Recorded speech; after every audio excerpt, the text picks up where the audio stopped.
Kapuso, karong Domingo, Mother's Day na. Busang usa ka mall dunay tribute alang kanatong mga inahan. Ani report. Si Une Loche Arsenia, nga taga Lake Cebu, South Cotabato. Karon pa lang, misaulog na sa Mother's Day sa usa ka mall sa General Santos City. Dala ang iyang 5 nga anak.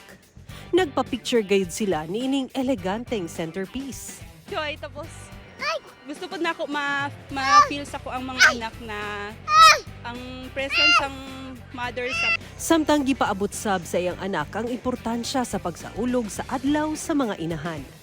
It's a day na i-celebrate or ipakalagahan ang mga ginawa ng mga nanay natin sa atin or Matag ikaduhang semana sa bulan sa Mayo, ginapahinungod gayud kini sa mga inahan. Dili man kinahanglan og garbong regalo, ipabati lang kanila ang pagpasalamat sa ilang sakripisyo ug pagpaningkamot sa ilang pamilya.